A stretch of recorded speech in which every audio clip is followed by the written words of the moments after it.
Bonjour à tous, ravi de vous retrouver ici même sur Télésud. Télésud ne s'appelle plus Télésud. Inscrivez-le désormais, à ne pas manquer. Vous savez, c'est Global Africa. Global Africa vous donne désormais rendez-vous évidemment avec cette toute nouvelle version. L'entretien du jour, eh bien c'est parti. Je vais accueillir deux personnalités aujourd'hui. Souvenez-vous, chers amis téléspectateurs et téléspectatrices, la France accueillait il y a à peu près 33 ans, en 1991, le sommet de la francophonie. Eh bien cette année, c'est Paris qui l'accueille. Paris, le 4, un peu plus évidemment le 3, jusqu'au 5 octobre. Et on va en parler ici, on va parler de diaspora, on va parler de francophonie, on va parler de diplomatie. Autant vous dire, évidemment, qu'on va parler de géopolitique plus globalement. Avec deux personnalités que j'ai le plaisir d'accueillir ici même dans l'entretien du jour. Eh bien, monsieur Pierre Baillet, bonjour. Bonjour. Baillet, pardonnez-moi. Oui. Monsieur Pierre Baillet. Bonjour Adil Farkan. Vous êtes le secrétaire permanent de l'AIMF. C'est ça, et non pas le perpétuel. D'une phrase, l'AIMF. L'AIMF, c'est une structure autonome, déconcentrée, qui rassemble 300 villes et qui rassemble une trentaine d'associations nationales de villes. Donc, c'est-à-dire un réseau très étalé au sein de la francophonie, au niveau des territoires et des populations. En face de vous, c'est le secrétaire, le patron, le secrétaire général de l'APF. Bonjour, monsieur Damien Cesselin. Bonjour Adil. J'ai pas commis de faute. Non, parfait. Bienvenue. Merci. Heureux de vous accueillir. L'APF aussi, pareil, d'une phrase. Alors, l'Assemblée parlementaire de la francophonie rassemble 92 parlements sur les 5 continents. C'est l'Assemblée consultative et représentative de la francophonie. Si vous voulez, comparaison n'est pas raison, mais l'APF est un petit peu à l'OIF, ce qu'est un Parlement national par rapport à un gouvernement national. On va en parler parce que, figurez-vous, quelques chiffres, 321 millions de locuteurs justement francophones dans le monde ont célébré leur appartenance. Sauf qu'en 2050, eh bien, le nombre de francophones pourrait avoir doublé et atteindre les 750 millions de personnes. À l'un et à l'autre, vraiment, je vous pose la question. Est-ce qu'aujourd'hui, les diasporas sont une force majeure dans cette vie, justement, dans ce paysage francophone ? Certains commentateurs spécialistes disent non. D'autres commentateurs et spécialistes disent, effectivement, elle perd du terrain, justement, la francophonie. Tenez, monsieur Pierre Baillet. Vous m'avez questionné sur les diasporas. Moi, je veux dire que c'est une force qui est ignorée et qu'il faut mettre en valeur. Ignorée, vous dites-vous. Elle est ignorée. Ce sont des pépites d'ingénieurs, des pépites de médecins, des pépites d'hommes et de femmes qui sont sur le front chaque fois qu'il y a une crise. Et on ne s'y est pas intéressé parce que c'est dans l'ordre des choses. Ils sont là, ils font leur job et puis passons. Alors qu'en réalité, nous, on considère que ces diasporas doivent se structurer pour nous aider en matière de diplomatie, en matière de coopération décentralisée, en matière de relations entre les différents États francophones. Je ne pense pas au Nord-Sud, je pense aussi au Sud-Sud. Et une part de notre action, il va dans ce sens, comment intéresser les maires à mobiliser leur diaspora. Tous les maires, pas les maires de France, l'ensemble des maires membres de notre réseau. Et ce n'est pas évident pour eux. C'est pas évident, vous savez quoi, je reviendrai sur un sujet qui est vachement d'actualité, c'est celui au Sénégal. Le Sénégal qui connaît un virage évidemment majeur pour le coup, concernant la géopolitique. Monsieur Damien Cesselin, même question, pareil. Vous, dans l'APF, quel rôle on joue, notamment quand on pense à la diaspora et quand on a ce rôle qui est essentiel concernant, parce que là, je vous ai soumis des chiffres, 750 millions, ça va atteindre 750 millions de personnes en 2050. Alors déjà, moi je changerais le verbe, vous dites ça atteindra, moi je pense plutôt ça pourrait atteindre. Les chiffres des locuteurs de français, ce n'est pas une mécanique arithmétique où naturellement les enfants de ceux qui parlent français aujourd'hui le parleront demain. Pour cela, on sait que peut-être toutes les semaines, il y a des langues qui disparaissent sur la planète. Bon, le français n'en est pas là, heureusement, mais le français n'est pas appelé naturellement à rester la langue d'usage courant dans les pays où elle l'est aujourd'hui. Donc c'est pour cela que la francophonie doit se montrer proactive pour donner des perspectives aux gens et l'envie aux gens de parler français. Ça va au niveau macro. Il faut que les États, par des politiques publiques, aient envie de faire apprendre à leurs jeunes concitoyens la langue française. Et ça va aussi au niveau micro, au niveau des familles, pour que les parents voient des perspectives d'émancipation pour leurs enfants à travers l'apprentissage de la langue française. Et donc, effectivement, ces 700 millions potentiels se matérialisent en 2050. Donc, c'est tous les systèmes éducatifs, économiques, renforcer la place du français et améliorer la qualité de l'enseignement. C'est ce que j'entends dans ce que vous dites. renforcer l'attractivité économique de la francophonie. Alors justement, vous savez quoi, messieurs? Ce que je vous propose, parce que c'est très important, ce qui est en train de se dérouler au Sénégal, on va prendre le cas de figure du Sénégal. Le Sénégal, vous venez de le dire l'un et l'autre, que la francophonie est devenue un enjeu majeur. À l'un et à l'autre, monsieur Père Baillet, je vous pose la même question aussi à vous, Damien Cesselin. Au Sénégal, ils veulent en finir avec la France-Afrique, par exemple. Tiens, justement. Oui. Que faut-il penser de ce repartenariat qui doit être revu quand on écoute le jeune président élu qui a à peine 44 ans? Je ne veux pas faire de rapprochements qui peuvent gêner, mais il faut voir ce qui se passe au Burkina Faso, ce qui se passe au Mali, ce qui se passe au Niger, ce qui se passe en Guinée, ce qui se passe aussi au Gabon. On est dans la diplomatie, là. Oui, il y a quand même quelque chose qui ressemble à ça. Essayer de repenser nos relations diplomatiques, nos relations d'affaires, pas linguistiques. Le problème n'est pas abordé, sauf au Gabon. Mais qu'est-ce qu'il y a d'extraordinaire? C'est tout à fait normal. Thomas Sankara, à une époque, avait aussi imaginé ça. Donc nous, de ce côté-là, on est au contraire, on est ravis. Je dirais que les collectivités locales sont. Mais là. quand le président de la République sénégalais, à peine élu, dit qu'il faut revoir le partenariat France-Sénégal, c'est légal. Eh bien, qu'il revoie. Le rapport, justement. C'est tout à fait désormais normal qu'on revoie, qu'on remette les choses à plat. Mais ça sous-entend quelque chose qu'il y a de sous-jacent. Ça veut dire quoi? Ça veut dire qu'il faut en finir avec la France-Afrique? Non, ça sous-entend qu'il doit y avoir une démarche diplomatique pour arriver à des rapports sereins et harmonieux entre des États. D'égal à égal, donc. C'est ce que vous êtes en train de me dire. Oui, d'égal à égal, oui. Il y a une histoire terrible et magnifique entre ces pays et la France et l'Europe. Ça ne pourra jamais être oublié. Ces liens humains qui sont extrêmement forts. Vous savez, ça revient à ce que je vous disais, le film d'Abderrahmane Sissoko sur Black Tea, où pour la première fois, on pense entre la Chine et l'Afrique des rapports autres que des rapports de fric. On considère la Chine en Afrique qui vient piller des réserves et puis être aveugle sur les questions des valeurs. Damien Cesselin, justement, quel est votre regard? Quelle est l'analyse? Est-ce que vous partagez celle de M. Pierre Baillet ou pas du tout? Si, j'ai une analyse tout à fait convergente. Sur le Sénégal. Quand on est un militant de la francophonie, on réfléchit multilatéral. On ne réfléchit pas francophonie centrée sur un pays, en particulier la France, parce que vous l'avez évoqué. Donc le fait qu'un pays souverain porte à sa tête de façon incontestable dans le cadre d'une élection qui est reconnue par toutes les parties, y compris par le président sortant, par le principal candidat adverse, et que ce nouveau président veuille revoir dans un cadre partenarial la relation avec la France. Je dirais même pas l'ancienne puissance coloniale, parce que ça fait tellement longtemps, c'est plus le sujet, mais simplement avec un partenaire culturel, économique, aussi sur le plan des diasporas aussi, avec des liens familiaux très importants entre la France et le Sénégal, dans beaucoup de familles. Donc moi, Sauf que là, il donne le ton, le tout nouveau président. Alors attention, il a pas du tout remis en cause. Faye, là, il donne le ton. Non, mais il n'a pas du tout remis en cause l'appartenance et l'attachement du Sénégal à la francophonie.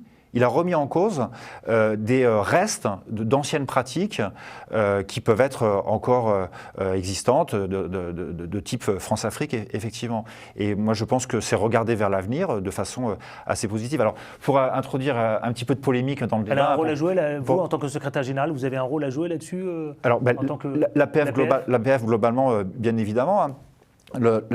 Les autorités politiques de mon organisation ont immédiatement salué l'élection du président, tout en saluant aussi le comportement très digne, républicain, respectueux de la démocratie de la majorité sortante et du président sortant. Donc moi-même j'ai eu des échanges avec des Sénégalais, pas plus tard qu'hier à Genève, dans le cadre d'une réunion internationale, et nul ne met en cause au Sénégal la participation à la francophonie, et que peut-être même que la stabilisation politique qui va découler de ce suffrage fera en sorte que le Sénégal reprendra une place encore plus importante dans la francophonie institutionnelle. Monsieur le secrétaire général, justement, je m'adresse à vous. Qu'est-ce que vous répondez à celles et ceux, vous savez, qui vous disent que parfois, justement, la perception de l'APF, elle est perçue comme trop institutionnelle? Vous leur répondez quoi, justement? Je pense que à l'égard du continent africain?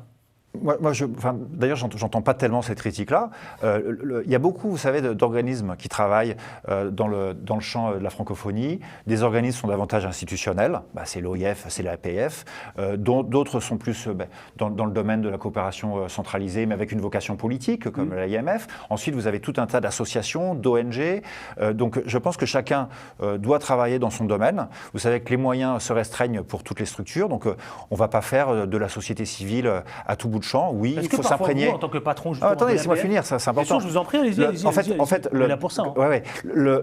Évidemment qu'on est en contact avec la société civile, mais il y a aussi dans la francophonie un organisme très important qui est l'UCESIF, qui est le rassemblement de tous les conseillers économiques et sociaux francophones et qui, lui, a un vrai rôle à jouer de courroie de transmission de la société civile. Nous, on représente les parlementaires qui sont les représentants des peuples légitimement élus, donc forcément, il y a une dimension institutionnelle importante. Cela dit, on travaille aussi beaucoup en direction de la jeunesse, on travaille beaucoup avec l'ensemble des associations francophones dans le cadre de nos commissions et de nos réseaux, mais avec un débouché quand même qui est très politique, très institutionnel, forcément, parce que nous sommes une assemblée parlementaire. Vous, secrétaire général justement de l'APF, est-ce que vous avez des limites? C'est quoi les limites que vous vous fixez, justement, dans la fonction? Dans la pratique, notre objectif est d'adopter des résolutions de nature politique, mais les limites de dialogue, nous n'en avons aucune. D'ailleurs, je voudrais injecter un petit peu de polémique dans le débat.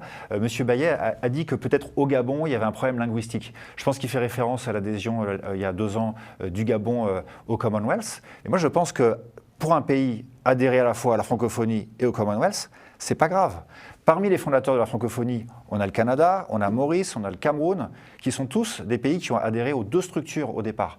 Le Gabon et le Togo ont beau avoir récemment adhéré aussi au Commonwealth.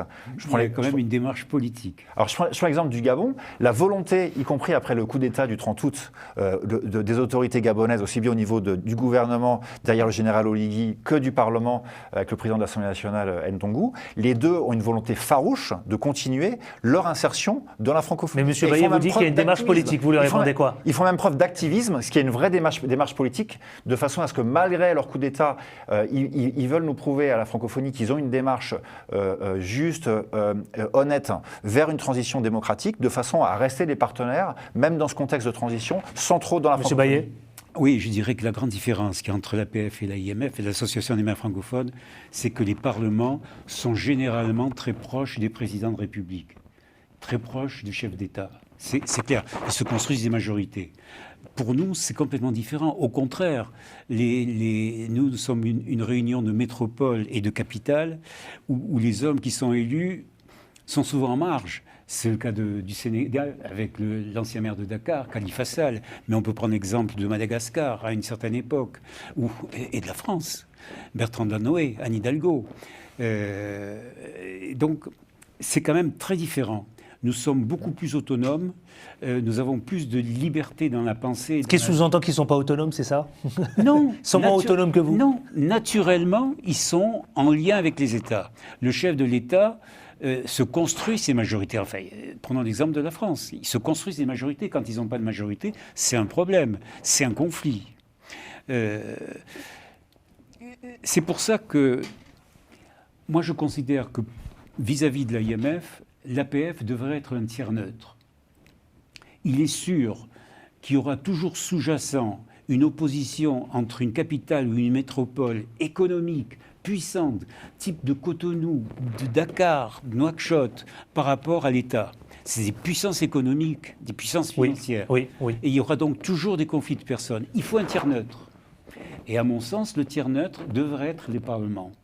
J'ai toujours essayé de faire en sorte que chaque fois qu'il y avait conflit, notamment à une époque lointaine à Tananarive, de faire en sorte que les parlementaires, ou en tout cas des groupes parlementaires, travaillent pour amener à la raison l'État, le chef de l'État et le patron de la métropole du pays. J'y suis jamais arrivé. Et je crois qu'on a un petit chemin, pas un petit, on a un bon chemin à faire ensemble. Justement. On en parlait tout à l'heure parce qu'on va essayer d'avancer.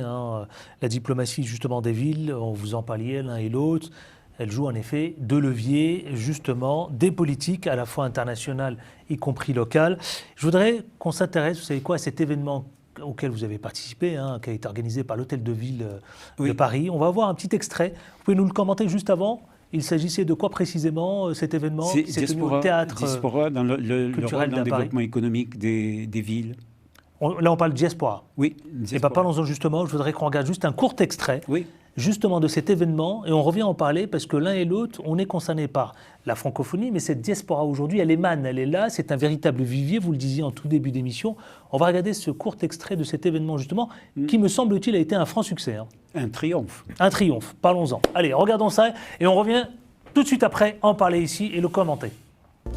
Par les coopérations décentralisées, les pactes d'amitié que nous développons à travers le monde et dont je souhaitais accroître le nombre en m'appuyant sur nos diasporas et les dynamiques géographiques de notre temps, nous donnons aussi à voir concrètement ce qu'est cette ville-monde dont nous sommes si fiers et qui nous réunit ici. Place désormais au débat et je cède la parole à Emmanuel de Marcinota. Merci beaucoup d'être là.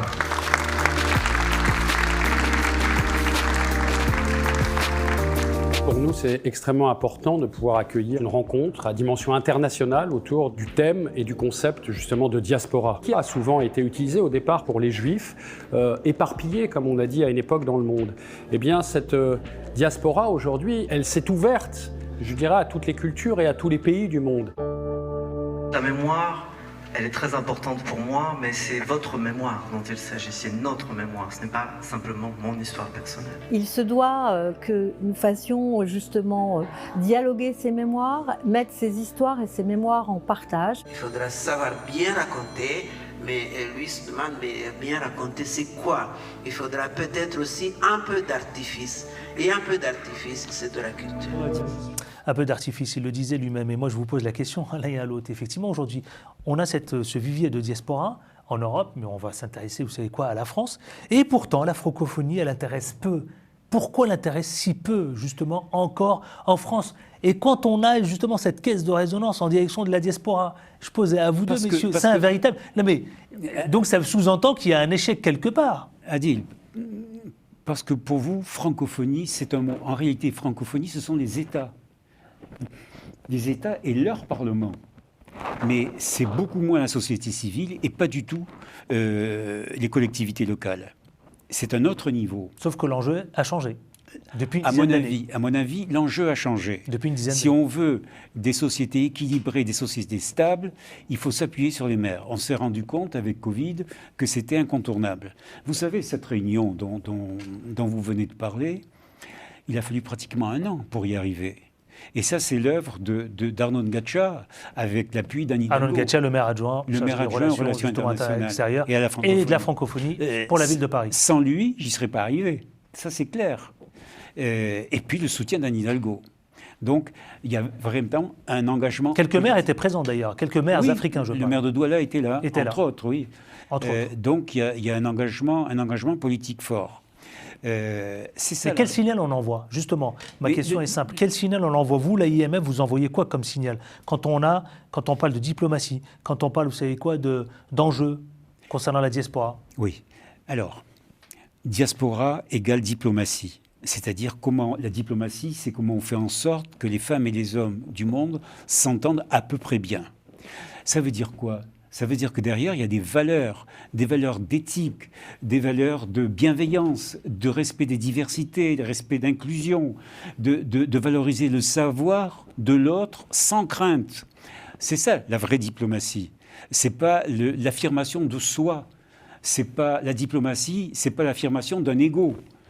C'est quelque chose de tout autre et qui avait été perdu de vue. Et on est en train d'y venir. Et là-dedans, les diasporas ont un rôle à jouer parce qu'elles sont bien intégrées, parce qu'elles respectent leur passé, et elles sont capables de faire des ponts, elles sont capables d'expliquer ce qu'est la démocratie, et notamment la démocratie locale, et le respect des diversités. C'est extrêmement important. Les problèmes de genre, c'est quand même très important. Et ça, nous, on est tout à fait disposés à nous battre avec les diasporas. Et elles sont partantes. De la même manière, je pense que c'est complémentaire à l'IMF. Vous, secrétaire général, monsieur le secrétaire général, cette diplomatie justement parlementaire, est-ce qu'elle va aussi en direction de la diaspora? Alors, Parce que je sais que c'est très focus, gouvernement, chef d'État et la diaspora. Alors, je pense que le plaidoyer qu'a fait Pierre Bayet pour défendant l'importance des collectivités territoriales pour animer la francophonie, y compris à travers les diasporas, j'y adhère complètement. Et ça rejoint ce que je disais tout à l'heure. Chaque organisation de la francophonie, qu'elle soit plus ou moins institutionnelle, en passant de l'OEF jusqu'à une association, une ONG engagée sur un sujet particulier, chaque structure a son rôle à jouer pour faire vivre la francophonie. Et toute cette pléiade de structures est très utile. Donc, du côté des parlementaires, on a aussi un rôle central à jouer. Et, juste avant que vous passiez le film, Pierre Baillet a évoqué le fait que peut-être les parlementaires étaient trop, comment dirais-je, derrière les gouvernements, voire derrière les chefs d'État. Il y a une volonté très nette de l'APF depuis quelques années d'avoir un rôle vraiment autonome et un rôle de médiation, donc vis-à-vis du reste de la communauté parlementaire, hein, entre pairs, entre parlementaires, mais également avec les exécutifs et les chefs d'État, pour jouer une partition un petit peu différente de celle des exécutifs. On a participé par exemple au sommet de l'Union africaine il y a environ un mois à Addis Abeba, et mes autorités politiques ont eu des contacts approfondis avec beaucoup de chefs d'État pour traiter l'ensemble des problématiques politiques africaines, notamment Je reviens encore une fois, Monsieur le Secrétaire général. Quand on voit ce qui s'est passé, il y a eu une forte mobilisation de la jeunesse justement au Sénégal. Qu'est-ce que vous envoyez comme action spécifique justement en direction des jeunes? Parce que c'est aussi votre rôle, l'APF, hein, Monsieur le Secrétaire général. Alors, on a une politique jeunesse qui est très charpentée, avec une histoire, des résultats depuis longtemps. On organise par exemple tous les 2 ans un Parlement francophone des jeunes, qui réunit autour de 80 jeunes de 40 pays à chaque fois pour un exercice de simulation parlementaire.